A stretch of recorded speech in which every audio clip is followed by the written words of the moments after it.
क्या हाल चाल आपका? खैरियत I'm से हैं? good, आप खुरम भाई क्या हाल बताएं। चाल आपका? मैं बिल्कुल खैरियत से ठीक। हैं? बहुत वेट किया, बहुत इंतज़ार किया। हम अच्छा बस जी। बातचीत कर रहे थे कुछ क्या शॉर्ट फ़िल्म के बातचीत बारे में। चल रही थी?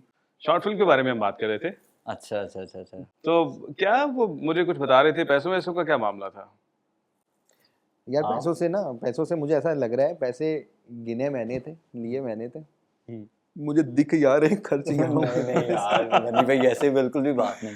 जी, यहाँ से ये डिस्कशन चलती रहेगी। पहले मैं अपने व्यूअर्स की तरफ जाना चाहूँगा। व्यूअर्स खुशामदीद कहता हूँ हमारे प्रोग्राम नफ़ा-नुकसान में। और आप सोच रहे होंगे कि क्या डिस्कशन चल रही है पैसों की और ये करप्शन-वरप्शन की, ऐसा कुछ भी नहीं है। दरअसल जो शख्सियात हमारे दरमियान इस वक़्त बैठी हैं, ये हमारी शॉर्ट फ़िल्म आज़माइश की कास्ट है। इन्होंने उसमें एक्ट किया है और अभी आपसे भी बात कर रहे हैं और इनसे भी बात चलेगी कि कौन-सी ऐसी आज़माइश थी जिसकी वजह से इनको ये शॉर्ट फ़िल्म करनी पड़ी? तो इन्यास मुझे बताइए कैसे हैं आप? मैं खैरियत से हूँ। आप बताएं क्या हाल चाल आपका? हाँ खैरियत जी, से मैं हैं? बिल्कुल ठीक हूँ और सफ़र में आते हुए कोई प्रॉब्लम तो नहीं हुआ आपको? नहीं कुछ भी नहीं। सब और भाई बनी भाई आप बताइए, आप ठीक हैं? I'm good, all good। और आप बताएं, आप कैसे हैं? मैं बिल्कुल ठीक हूँ, खुदावंद का शुक्र है।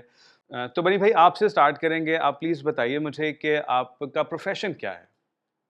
खुरम साहब, बाय प्रोफेशन मैं एक डिज़ाइनर हूँ, जो कि मैं सिर्फ बेसिकली डेनिम की चीज़ों पर ही काम करता हूँ, नॉट फॉर अदर्स। राइट? तो इसीलिए दैट्स इट। इन्यास भाई आप मुझे बताइए कि आपका प्रोफ़ेशन क्या है? मैं बाय प्रोफेशन मार्केटिंग मैनेजर हूँ। इंटरनेशनल जितनी भी कमोडिटीज़ करेंसीज़ हैं उसमें एनालिसिस प्रोवाइड करता हूँ। दैट्स ग्रेट, बड़ा अच्छा लगा। अच्छा मैं ये देख रहा था कि आप दोनों के प्रोफ़ेशंस जो हैं वो आर्ट की साइड से या स्पेसिफ़िकली कह लेते हैं कि एक्टिंग से तो काफ़ी ऑपोज़िट हैं। तो कैसे मतलब लिंक बना, किस तरह से एक्टिंग में आपका दाखिला हुआ? आप मुझे बताइएगा पहले। अम, देखिए, एक्टिंग एक ऐसी चीज़ है जो कि हर इंसान बचपन से कुछ ना कुछ कर ही रहा होता है। मतलब एक्टिंग तो ज़िंदगी में चल ही रही होती है। नॉर्मली फ्रेंड्स में चले जाओ, फैमिली में आप किसी इवेंट पे चले जाओ, तो कुछ ना कुछ इस तरह की हरकतें चल ही रही होती है। तो एक्टिंग का तो जो है ना, एक शौक वो बचपन से ही सबके अंदर तो रहता है। एक्टिंग असल में रियलिटी होती है। रियलिटी बिल्कुल। ऑब्वियसली ये कुछ ऐसा ही है।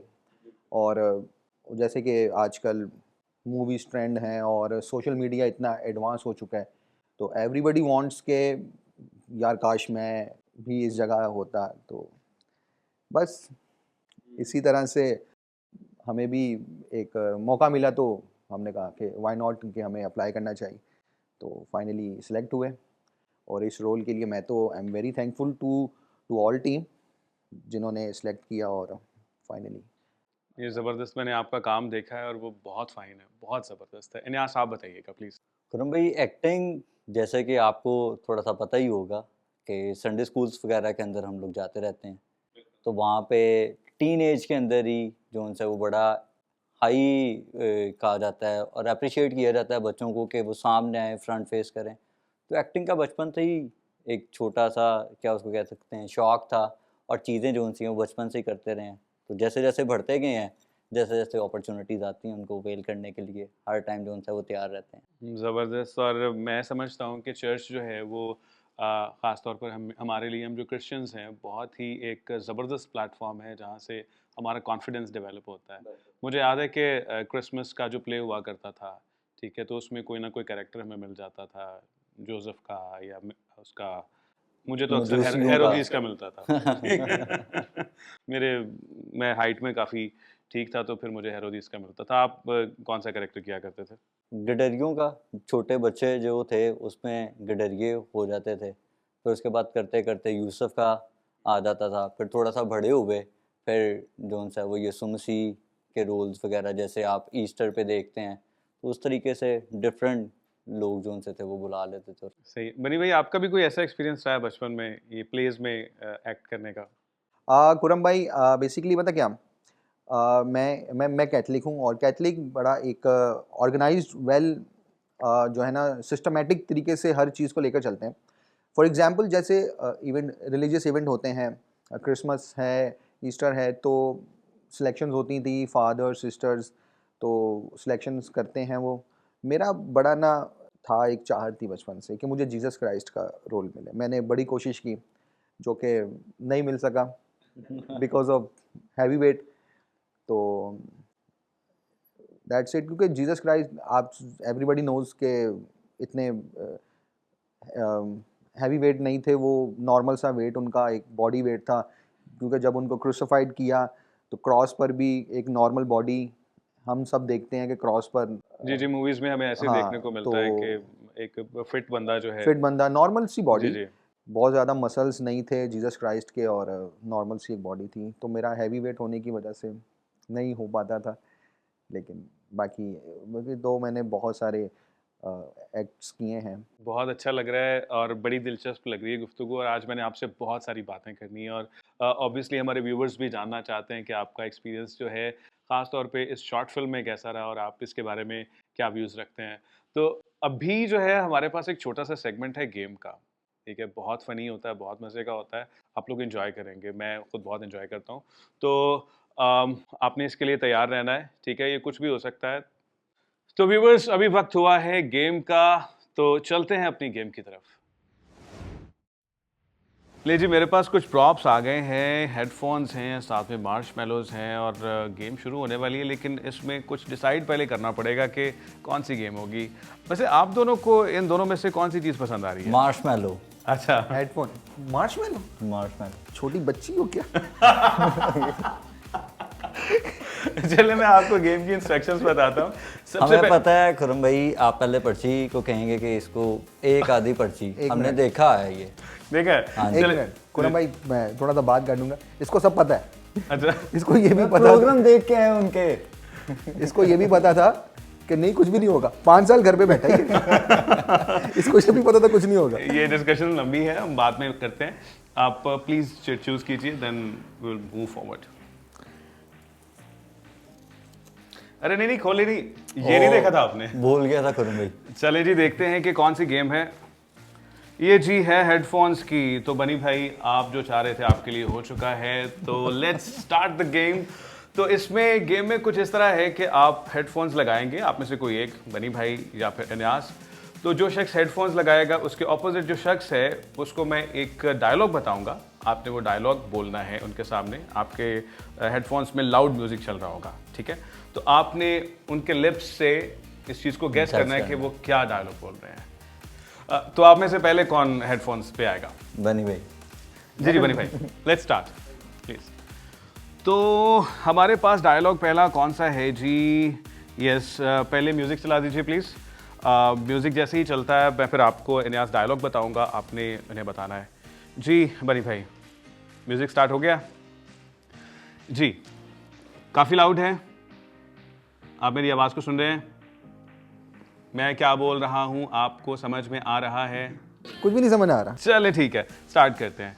तो इन्यास, हमारा पहला डायलॉग है, आज का टारगेट है कुछ ना करना। आज का टारगेट है कुछ ना करना। दोबारा दोबारा। आज का, आज का, आज का, आज रात, का, आज शाम, का, कल, आज, आज का। पूरे सेंटेंस टारगेट है कुछ ना करना। हाथ से इशारा कर। आज, आज का, टारगेट, बंदूक, target, target, gun gun, target, निशाना, टारगेट, टारगेट, टारगेट टारगेट बहुत अच्छा कर रहे हैं। है, आज का टारगेट है कुछ ना करना। आज का टारगेट कुछ नहीं है। कुछ ना करना। आज का टारगेट नहीं है। कुछ ना करना। आज का टारगेट कुछ नहीं। कुछ नहीं हाँ, करना, कुछ नहीं करना, था। करना। आज का टारगेट कल है। इन्यास, आप पूरा सेंटेंस बताइए ताकि उनको आइडिया हो, बेहतर हो। एक मिनट। आज का टारगेट कुछ कुछ नहीं, नहीं करना, कल था। करना। आज का टारगेट कुछ नहीं था। आज का टारगेट कुछ नहीं करना। चले आज करीब का टारगेट कुछ नहीं। मेरा ख्याल है करीब करीब करीब- पहुंच करीब गए पहुंच गए। आप तालियां आपके लिए बहुत बहुत बहुत तो टारगेट कुछ नहीं, कुछ नहीं करना। अब वापस आते हैं इन्यास की तरफ। इन्यास हेडफोन्स लगाएंगे। बहुत साउंड है यार, हेडफोन्स कुछ भी सुनाई नहीं देता। नहीं, बहुत अच्छा किया आपने। ये इंटरेस्टिंग है। जी इन्यास, म्यूजिक चल रहा है? इसको मैं उल्टे सीधे इशारे करूंगा। हाँ हाँ ठीक है, मतलब चल रहा है अगर आप सुन नहीं रहे। चलें जी, बनी भाई आपने इनको कहना है कि मैं इतना कूल हूं फिर भी एसी क्यों ऑन है? ठीक है। Cool AC. मेरी आंखों में देख बसंती, थोड़ा ऐसे देख। मैं बोल के और लिप्स से ज्यादा पता चलना चाहिए आपके। अच्छा, मैं इतना बड़ा इतना सितारा मैं इतना छोटा था मैं इतना इतना था मैं इतना इतना इतना इतना क्या था? कूल हूं कूल कूल सर्दी लग रही है। कूल कूल कूल कूल मैं इतना कूल मैं इतना कूल कूल कूल कूल हूं, दो वर्ड्स डमी कूल ठंडा पाउडर पाउडर कूल पाउडर सुन लिया, कूल नहीं सुना। Cool cool cool cool cool cool cool मतलब कूल है, एसी। यार कूल कपड़े cool cool kurta cool macho man cool. यार इसको मैं कूल का कैसे समझाऊं यार, इसको कूल नहीं समझ आ रहा। COOL cool. मैं इतना कूल कूल वाह, मैं जबरदस्त। इतना कूल हूँ। लाइन अबे नहीं, लाइन वाइन नहीं भाई, छोड़ दे लाइन को, छोड़ दे। मैं इतना कूल हूँ मैं इतना कूल हूँ हाफे तो पहुंच गए आप, जबरदस्त। गुड। रुक यहीं दो। मैं इतना कूल हूँ। फिर भी एसी क्यों ऑन है? फिर भी इधर देख, हाथों को ना देख। फिर भी भी हाँ, बी से पहले आप फिर भी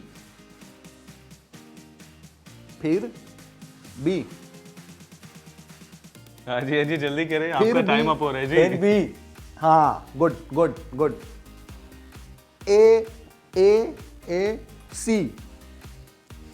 AC ठंडी हवाएं, जन्नत, ओ माय गॉड, AC। अबे वो सामने लगा हुआ है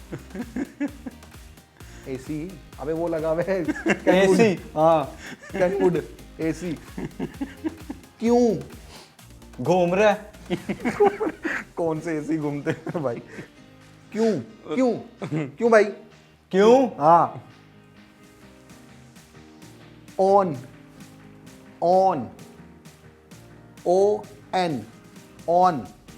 होल होल किधर है होल? ऑन ऑन ऑन और ऑन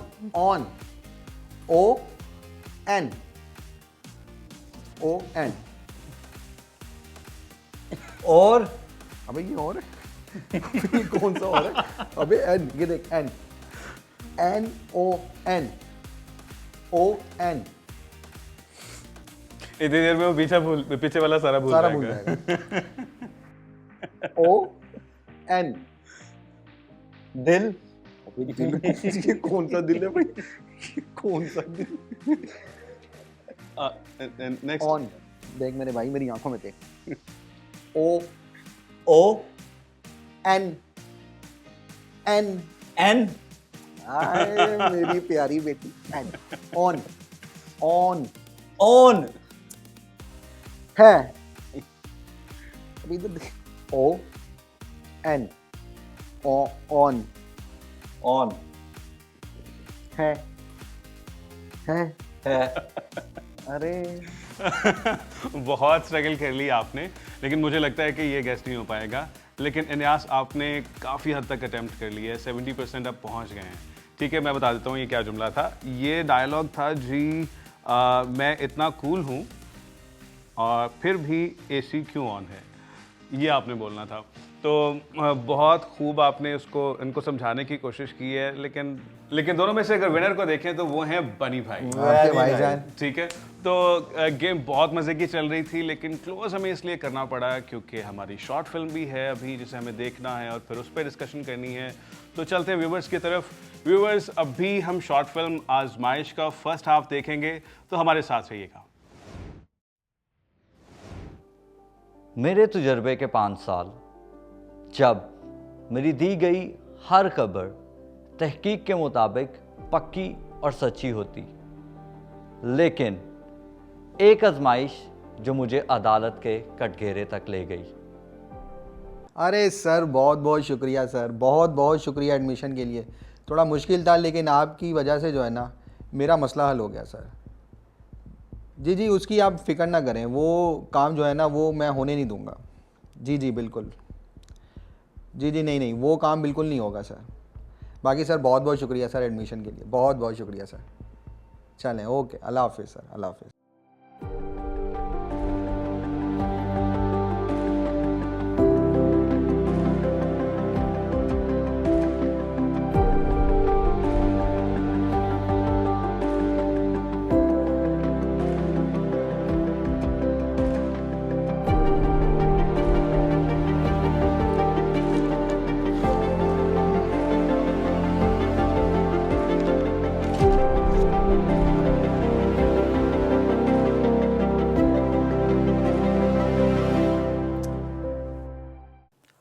हेलो जी आतिफ साहब, क्या हाल चाल आपका? खैरियत से हैं?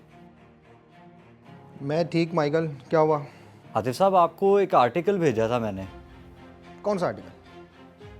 वो फार्मास्यूटिकल कंपनी का था। अच्छा, तो आतिफ साहब, वो बेसिकली हमने रिसर्च की थी, तो वो जो खान फार्मास्यूटिकल है वो मेडिसिन की आड़ में जो है वो ड्रग सप्लाई कर रहा है, तो इसलिए वो मैंने आपको कहा था। माइकल देखो मेरी बात सुनो, हम इस टॉपिक पर पहले बात कर चुके हैं ना, मैं उसको प्रिंट कर सकता हूँ ना मैं उसको अपलोड कर सकता हूँ। लेकिन मैं सर, तुम्हें क्लियर कह चुका हूँ कि उस आर्टिकल का कुछ नहीं हो सकता। तुम मुझसे बार बार क्यों उसके बारे में बात कर रहे हो? नहीं सर, कुछ तो कर लें, देखें वो बिल। माइकल नहीं, देखो हमारी इस टॉपिक पर बात हो चुकी है, हम इस टॉपिक पर दोबारा बात नहीं करेंगे। सर गधा।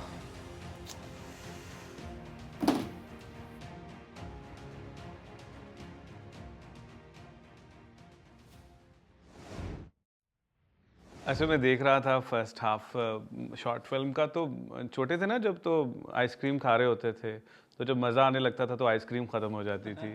तो यहाँ पे हमारी टीम का हाल देखिए कि जहाँ पे मतलब बहुत ज़्यादा तजस्सुस बनने लगा तो वहाँ पे इन्होंने क्लोज कर दिया। वेल, बाकी पार्ट भी हम देखेंगे, लेकिन पहले हम डिस्कशन करते हैं कुछ। आप मुझे ये बताइए कि मतलब हार्डेस्ट पार्ट क्या था प्रोडक्शन का? बनी भाई आप बताइए। खुरम साहब, सबसे हार्डेस्ट पार्ट था जो डायलॉग डिलीवरी टाइम था, उसमें मैक्सिमम ऐसा होता था कि हंसी आ जाती थी बोलते हुए। माइकल को मुझे जो है ना फर्स्ट टाइम किसी के साथ आई कांटेक्ट करके डायलॉग बोलना, तो ये था, थोड़ा मुश्किल था। लेकिन इसके बावजूद आपने बेहतरीन डायलॉग्स बोले हैं। अच्छा इन्हास, आप बताइए, मैं माइकल भी आपको कह सकता हूँ ना? जी जी, माइकल, आप बिल्कुल, बताइए आप कि कह सकते आपके लिए मतलब शूटिंग के दौरान हार्डेस्ट पार्ट क्या था? शूटिंग के दौरान अगर आप बात करें तो हार्डेस्ट पार्ट या मुश्किलात जो थी मेरे लिए वो ये थी कि मैं, एक वर्ड है जॉन सा, वो हर एक सेंटेंस के अंदर ना कौन मैं सा? जॉन सा वो हर दफाना रिलेट हो जाता था। तो वो उसकी वजह से ना कट हो जाता था। कभी बनी भाई जो आतिफ साहब थे, इनका बड़ा फ्लो चल रहा होता था और फ्लो के अंदर आके बोलते बोलते बोलते बोलते एक दफ़ा जॉन सा आ जाना, तो वो वहाँ पे कट हो जाना। तो ये एक ज़रा थोड़ा सा था। बिल्कुल हम सबकी रेगुलर कॉन्वर्सेशन में ना कोई ऐसा लफ्ज़ होता है जो मतलब अक्सर सर निकाल के आ जाता है, कभी मैं भी यहाँ, ठीक है, तो कई दफ़ा फ़न क्रिएट हो जाता है इससे।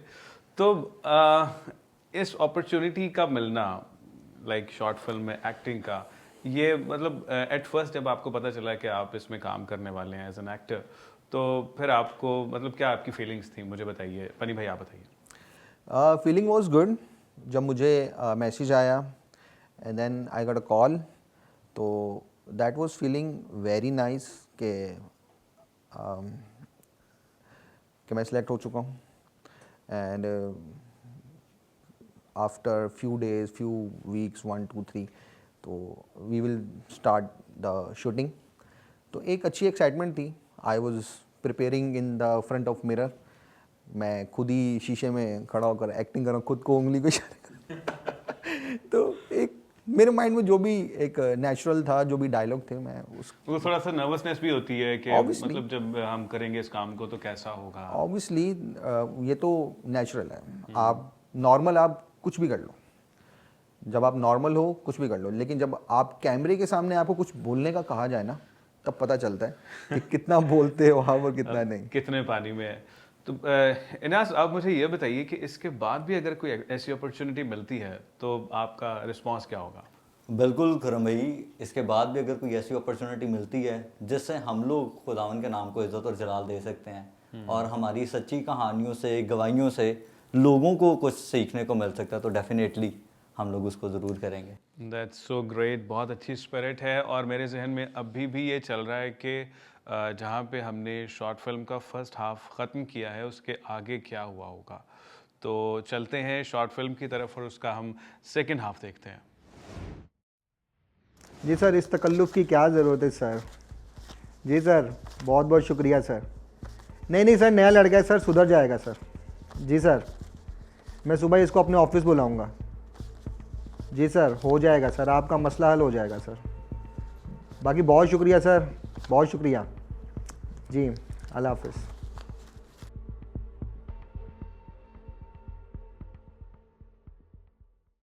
जी आतिफ साहब, सब खैरियत है? सुबह सुबह ही बुला लिया आपने। माइकल तुम समझ तो गए होगे कि सुबह सुबह मैंने तुम्हें क्यों बुला लिया। जी सर। कुछ दिन पहले हमारी एक आर्टिकल के बारे में बात हुई थी। जी सर। और मैंने तुम्हें क्लियर कहा था कि हम इस आर्टिकल के बारे में दोबारा बात नहीं करेंगे और ना इसको हम अपने ऑफिस में प्रिंट करेंगे, ना हम इसको इंटरनेट पर अपलोड करेंगे। और मैंने क्लियर तुमसे कह दिया था कि इस आर्टिकल को भूल जाओ।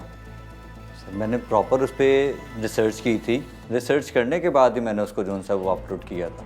माइकल, कुछ चीज़ें ऐसी होती हैं हमारे इस माशरे में कि जिनसे जितना दूर रह सकते हो ना रहो। हमारा काम है प्रॉब्लम्स को लोगों तक पहुंचाना, ना कि प्रॉब्लम्स अपने गले में डालना। सर मैंने बिल्कुल भी ऐसा कुछ नहीं किया जिसकी वजह से आपको या मुझे या हमारे ऑफिस को कोई प्रॉब्लम हो सके। मेरा मोटिव समझो। मैंने जब तुम्हें कहा था कि हम इस आर्टिकल के बारे में बात नहीं करेंगे और हम इस आर्टिकल को अपलोड नहीं करेंगे, तुम्हें क्या ज़रूरत थी शाह से ज़्यादा शाह की वफादार बनने की? सर ऐसा तो कुछ किया ही नहीं है मैंने, क्या हो गया? आप इतना माइकल, गुस्सा क्यों कर यही रहे तो हैं? मैं कहना चाह रहा हूँ कि जो तुमने कर दिया ना, इसके बाद तुमने क्या करना है और मेरे लिए? देखो, मैं तुम्हारी वजह से मैं इतने सारे लोगों को या उनकी बर्बादी का सबब अपने गले में नहीं डाल सकता, सिर्फ तुम्हारे अकेले की वजह से। सर हम एक जर्नलिस्ट हैं, हमारा काम है कि लोगों तक जो है वो सच्चाई पहुंचाई जा सके। अगर तुम पेड़ की डाली पर बैठकर कटाई करोगे तो खुद भी नीचे गिरोगे। सर मैं ये ना सोचो। बिल्कुल अंडरस्टैंड करता हूँ, समझ रहा हूँ, पर अब जो होना था वो हो चुका है। अब हम इसके आगे क्या कर सकते हैं? तुम्हें अंदाज़ा भी है कि तुमने किस शेर के मुंह में हाथ डालने की कोशिश की है और क्यों नहीं कर सकते तुम? एक हल है मेरे पास। सर कैसा हल? तुम एक काम करो, तुम माफ़ीनामा लिखो और उस माफ़ीनामा में ये मेंशन करो और ये चीज़ बताओ और ये चीज़ क्लियर करो कि जो भी रिसर्च थी, जो तुमने अपलोड किया, जो तुमने बताने की कोशिश की है, वो सरासर झूठ था। तुम इसको अपने ऊपर लोगे, ना मैं अपने ऊपर लूँगा, ना मेरे ऑफिस में काम करने वाला कोई एक शख्स इस बात को अपने ऊपर लेगा। सर वो तो मैं नहीं कर सकता, मैंने बिल्कुल सच्चाई पे मबनी एक चीज़ को अपलोड की है। मतलब तुम अभी तक इस बात को नहीं मान रहे कि तुमसे गलती हुई है?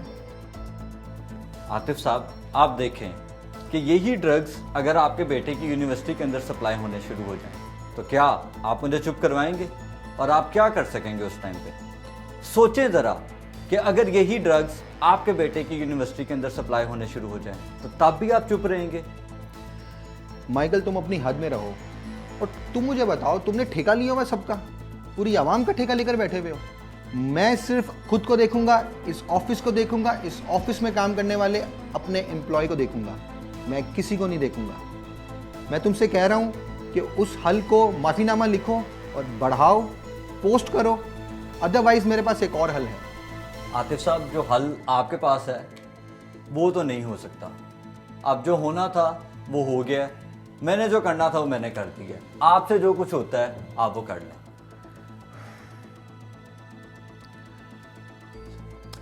मैं नहीं चाहता हूं कि मैं कोई भी ऐसा एक्शन लूं जिसका तुम्हें बहुत बड़ा नुकसान उठाना पड़े, लेकिन अब तुम चाह ही रहे हो कि मैं वो काम करूं जो मैं नहीं चाहता था। तो माइकल, मिलते हैं फिर कोर्ट में। आज इस बात को 5 साल हो चुके हैं। मैं और वो अदालत का चक्कर लगा रहे हैं, पर वो आज तक इस बात को साबित नहीं कर पाए कि मेरा आर्टिकल झूठा था। पर मुझे इस बात का पुख्ता यकीन है कि मैं इस आजमाइश में साबित कदम रहूँगा और खुदा मुझे इस आजमाइश में सरफराजी बख्शेंगे।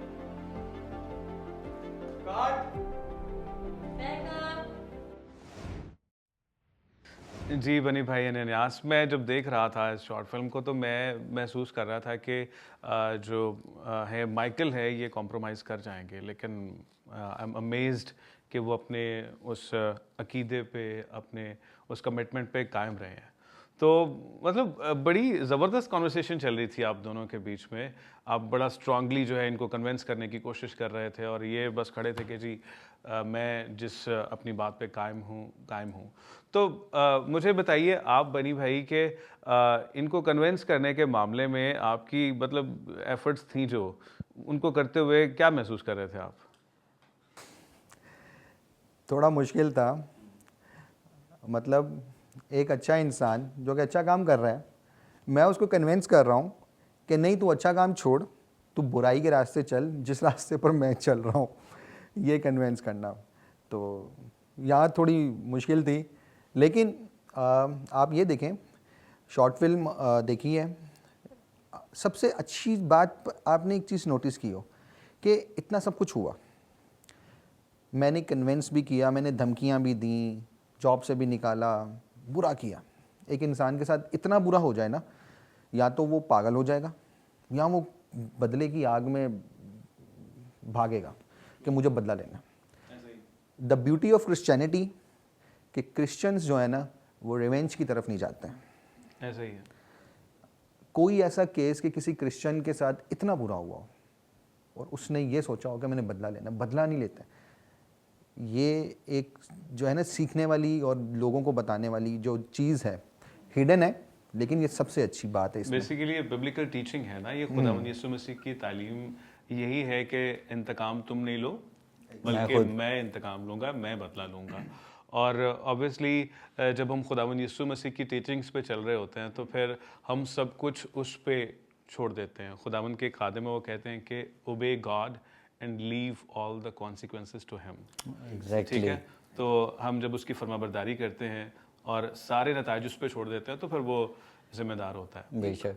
एक बहुत अच्छी एग्जाम्पल है, मैं थ्रू आपके मैं सबको इस चीज़ का बताना चाहूँगा, इस चीज़ की एटलीस्ट एक्नॉलेजमेंट हो कि खुदावंद यीशु मसीह ने जब वो क्रूसिफाइड किए गए और इतना बुरा हुआ उनके साथ, एवरीबडी नोज, पूरी दुनिया जानती है, नॉट ओनली क्रिश्चियनिटी, हर बंदा जानता है कि क्या हुआ था।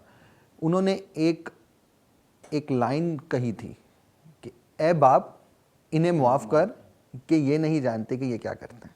इतनी बड़ी बात थी, इतनी बड़ी बात थी वो।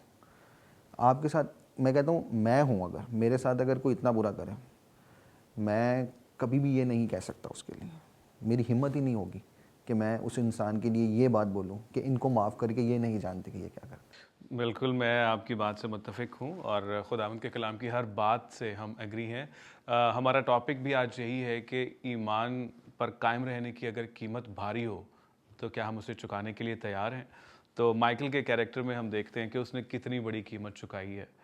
5 साल तक वो बेकार बैठा हुआ है और फिर वो अदालत के चक्कर लग रहे हैं, तारीख पे तारीख मिल रही है और उसको फिर भी परवाह नहीं है। वो इतना स्ट्रांग है अपने फेथ में अपने अंदर कि वो यही सोचता है, वो इसी चीज़ को कंसिडर करता है कि मेरा खुदावंद मेरे साथ है, जो मैंने किया है वो दुरुस्त किया है, वो गलत नहीं है। तो जब मैं दुरुस्त कर रहा हूँ और मेरा खुदावंद यीशु मेरे साथ है, तो फिर मुझे किसी भी चीज़ की परवाह नहीं है। तो यही सवाल जो मैंने आपसे अभी किया है, यही जो बात आपसे पूछी है कि अगर ईमान पर रहने की, ईमान पर कायम रहने की हमें भारी कीमत चुकानी पड़ती है, तो क्या हम उसे चुकाएंगे? यही सवाल अपने व्यूवर्स से भी हमने पूछा है। तो चलिए हम देखते हैं कि व्यूवर्स ने इस सवाल का क्या जवाब दिया है। जी जी ज़रूर, क्योंकि सच्चाई पर कायम करने के लिए खुदा ने खुद ही उसने हमें कहा सच्चाई तुम्हें आज़ाद करेगी। तो मेरी ज़िंदगी में ऐसे काम हुए हैं, जो मेरा एक आईडी कार्ड गुम हुआ तो मेरे ऊपर एक इल्ज़ाम लग गया झूठा, लेकिन मैंने सच्चाई पे रहा और खुदा ने मेरी ज़िंदगी में ऐसा काम किया कि वो लोग भी कहेंगे वाकई ये क्रिश्चियन है, और सच्चाई ही आज़ाद करवाया है। अगर सच बोलने पर आपको उम्र कैद दी जाती है तो इसके लिए भी तैयार रहना चाहिए, सच बोलना चाहिए। अगर मैं सच बोलूँगी तो मेरा खुदावंद मुझे शायद मुझे मार से बचा सकता है या मुझे किसी भी बड़ी मुसीबत से बचा सकता है। अगर हम खुदा यीशु मसीह ने कहा कि अगर तुम सारी दुनिया हासिल कर लो और अपनी जान को खो दो तो तुम्हें क्या हासिल है, इसलिए हमें अपने ईमान को नहीं खोना। जी, हमें झूठ नहीं बोलना चाहिए, क्योंकि झूठ बोल के कभी भी हमारे मसलों का हल नहीं निकलता। जो भी हो हमें बाइबल सिखाती है, सच बोलना चाहिए।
जी, तो हमारा सवाल ये था कि अगर ईमान पर रहने की कीमत भारी हो तो क्या हम चुकाने के लिए तैयार हैं?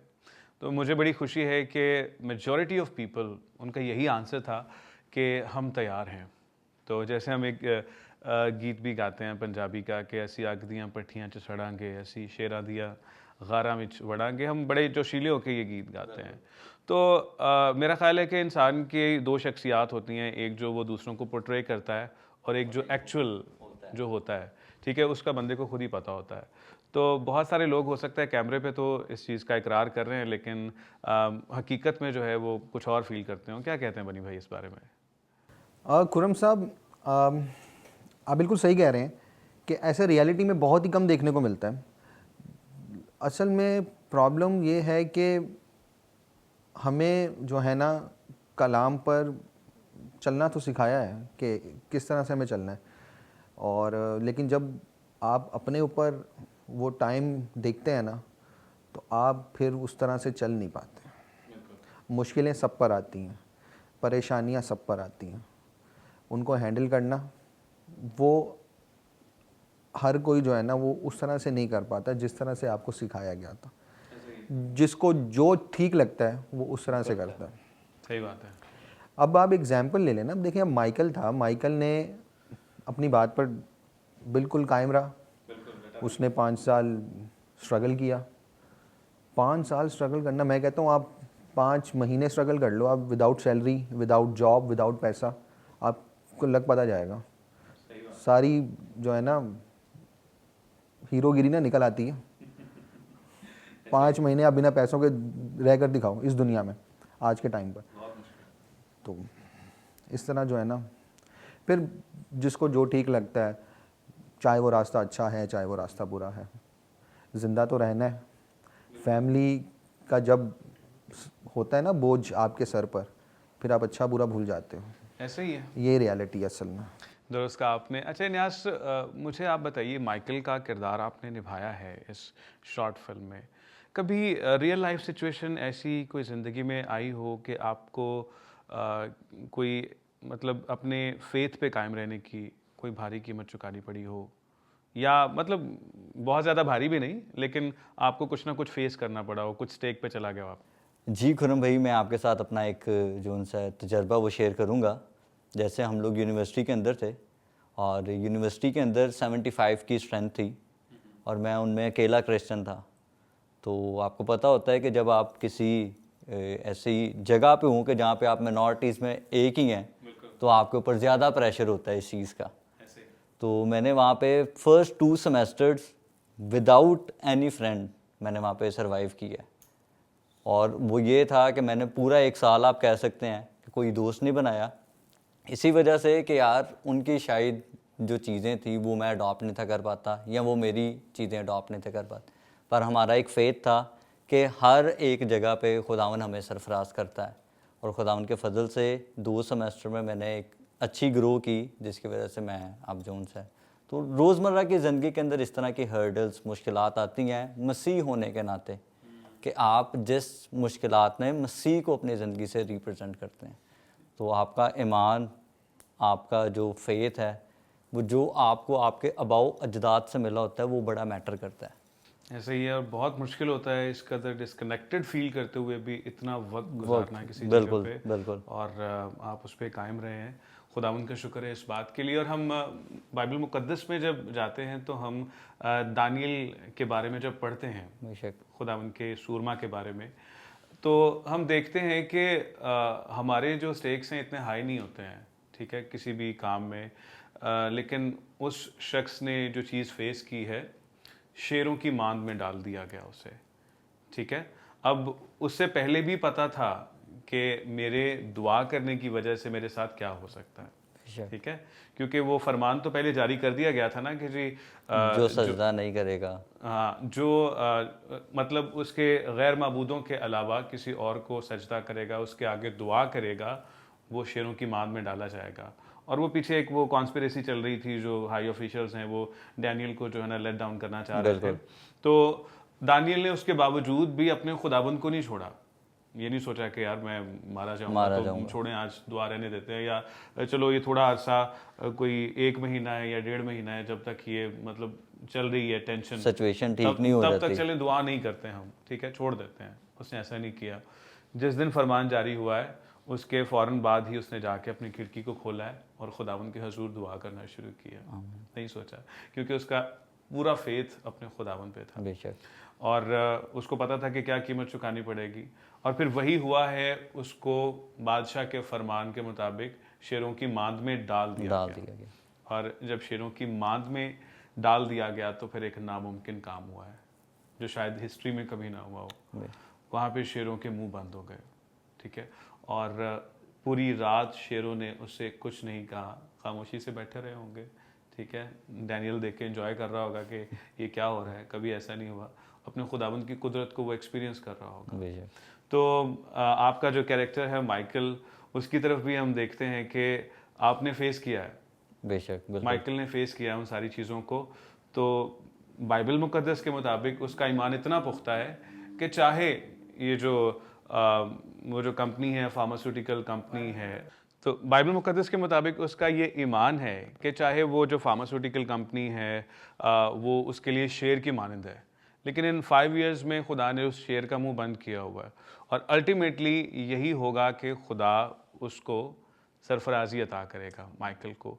तो बीइंग बिलीवर्स हम में से बहुत सारे ऐसे लोग हैं जिनको इस चीज़ को कंसिडर करने की ज़रूरत है कि मतलब अगर हम किसी मुश्किल सूरत हाल से गुज़र रहे हैं तो अल्टीमेटली खुदा ने हमें उसमें से निकालना है और सरफराज करना है। तो बहुत शुक्रिया इन्यास, बहुत शुक्रिया बनी भाई आने के लिए। आपसे बात करके बहुत अच्छा लगा, आपकी पर्सनैलिटी से मैं बहुत इंस्पायर हुआ हूँ। अल्टीमेटली जो बंदा अपने फेथ पर कायम रहता है खुदावंद उसको सरफराज करता है। बेशक। इन्यास और बनी भाई, आप यूथ के लिए क्या कहना चाहेंगे? पहले बनी भाई आप बताइएगा। यूथ के लिए तो यही कहना चाहूँगा, ईमान होना अच्छी बात है, ईमान आप रखें, खुदावंद पर ईमान रखें, बाइबल पर ईमान रखें, लेकिन उसके साथ साथ अगर जो माइकल के साथ हुआ इस तरह की अगर सिचुएशन खुदा ना करे अगर किसी और के साथ हो, एटलीस्ट आप फाइट करें, अपने लिए फाइट करें। ऐसा नहीं कि हो गया और बस अब मैं तो ख़त्म, मैं बस दुआ ही करूँगा, और नहीं, दुआ करें, मैं दुआ करने से नहीं कह रहा, साथ में अमल भी फाइट करना बहुत ज़रूरी है। इन्यास आप कुछ पैगाम देंगे? खुरम भाई यही है कि अपनी जितनी भी मुश्किलात हैं, फ़िक्रें हैं, वो आप अपने मसीह यीशु पे डाल दें क्योंकि वो ज़िंदा है और वो आपको हर एक चीज़ में जो उनसे वो साबित कदम रहने के लिए फ़ज़ल देता है। तो एट द एंड यही है कि नौजवान अपने हर एक ज़िंदगी के मराहिल के अंदर वो यीशु मसीह पे अपने कामिल नज़रें रखते रहें और उसी को देखते रहें। बिल्कुल, जब उसको देखते रहेंगे तो फिर कायम रहेंगे, बेशक, मजबूती से खड़े बिल्कुल। रहेंगे। Thank you so much इन्यास and thank you so much बनी भाई आने के लिए, आपकी प्रेजेंस के लिए बहुत शुक्रिया। और आपसे बात करके बहुत अच्छा लगा और व्यूअर्स ने आपके बारे में जाना है, ये बहुत अच्छी बात है। तो आज हम बात कर रहे थे इस मौजू पर कि अगर ईमान पर कायम रहने की कीमत भारी हो तो क्या हम चुकाने के लिए तैयार हैं? तो आज मैं यूथ को ये चैलेंज देना चाहता हूँ कि आपकी ज़िंदगी में भी ऐसी कोई सिचुएशन आ सकती है, तो हमें हर वक्त इसके लिए तैयार रहना चाहिए। और तैयार रहने के लिए ज़रूरी है कि हम खुदावंद के कलाम को हर रोज़ पढ़ें और उसको समझें, अपने दिल में रखें, तभी हम उसके लिए प्रिपेयर रह पाएंगे। उम्मीद करते हैं कि आज के इस सारे प्रोग्राम की वजह से आपने बहुत कुछ सीखा होगा। जो कुछ आप सीखते हैं दूसरों के साथ भी ज़रूर शेयर किया करें। और अब इजाज़त दीजिए हमें, खुदा हाफ़िज़। और जाते हुए अगले एपिसोड का टीज़र लास्ट भी देखते जाइएगा।